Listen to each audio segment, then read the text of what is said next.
Sometimes I find in my line of work in urban music education, telling students to be excellent, to focus, to strive for greatness is met with skepticism. Sometimes it feels taboo to ask a student and their family to be good at something, to commit. Why stop at Twinkle Twinkle when you could play a Beethoven symphony? My name is Jessica Zweig, and I am the program director at Play on Philly. POP, as we affectionately refer to it. At POP, we believe that honing your skills as an instrumentalist and a member of an orchestra can change lives and transform communities. Each weekday and 6 weeks during the summer, POP students grades kindergarten through 12th engage in 2 hours of music making. These students, with the greatest need and the least access, learned a standard orchestral instrument in group classes called studios, as well as orchestra. Before I tell you more about POP and our Excellence Crusade, I want to back up and tell you about me. I am a clarinetist. I have been since I was 8 years old. I was a really cool kid. I was very fortunate. I was afforded private lessons and played in a youth orchestra. My clarinet won me a full ride to college. The orchestra and the people in it were a family of sorts. There is nothing like sitting in the middle of an orchestra. And my clarinet and music, specifically classical music, led me to learn about a social revolution sweeping Venezuela called El Sistema. For 45 years, the system, founded by Maestro Jose Antonio Abreu, has been using intensive music learning in the orchestra as a vehicle for social change. Think about it for a second. In an orchestra, you have to learn to share a music stand. You have to follow a conductor. You have to compromise with the person next to you. You have to show up. And you must hold yourself to a very high bar because everyone around you is counting on you. The idea that the orchestra and music could be a model for the societies that we wish to see made perfect sense to me. Because of El Sistema in Venezuela, organizations inspired by the philosophy have boiled up around the United States and the globe. And I feel fortunate to work for Play on Philly because we have become a leader in the model of programming. So at POP, this vehicle of intensive high-level music is at the core of everything we do. It is this concentration, critical thinking, fine motor skills, artistic activity for large quantities of time that might just be our ticket to the change we wish to see. If it's numbers that will convince you, we've got those too. POP students consistently score better than their non-POP peers on measures of executive functioning related tasks.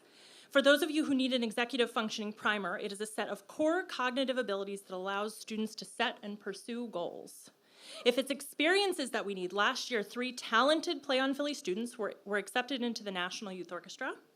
For 2 weeks, the youth orchestra convened in LA to rehearse from dawn till dusk. The list of POP student accomplishments goes on. In POP's short 9-year history, our students, because of their high level of playing, have played with some of the greatest musicians in the world. This here is Sir Simon Rattle. He's like the Bon Jovi of classical music.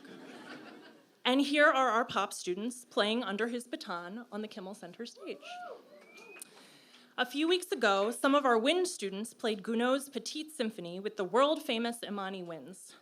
Many people, even some of our teachers, didn't think it possible that our 5th graders could play a piece that I did not play until grad school.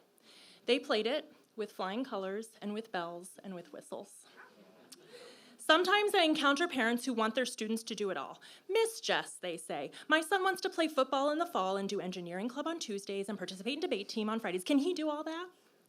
Sure, I say, but he can't be in POP too. Playing a musical instrument requires concentration. It requires muscle memory, endurance training, high-level thinking. It takes a lot of time to develop. Then there's playing in the orchestra. That's like being on the football team. You can't expect to never come to practice and then play in the big game. Why does lifting musical excellence up as the intervention that could potentially change the trajectory of students' lives feel so unpopular? Why does it feel scary? Could it be because we live in a world where everything seems disposable and the next best thing is always readily available? To learn, develop, and hone a craft like playing an instrument seems almost archaic. Oh, that's the stuff that's disposable. Or Have we decided that students who reside in a certain zip code and who look a certain way should have higher quality access to extras like good quality music education? In either case, I'm not really ready to accept that. I want to be clear, my goal and Play on Philly's goal is not to produce the next generation of classical musicians, although inevitably we may produce some students who are inspired to do so. Rather, I know that the act of practicing and honing and struggling and cherishing an instrument will make you a good human. A human who is empathetic and thoughtful, hardworking and motivated, socially conscious and community-oriented, and who wishes to see beauty in the world that we live in. Encourage children to be excellent, not mediocre, because we as a society, we deserve beauty.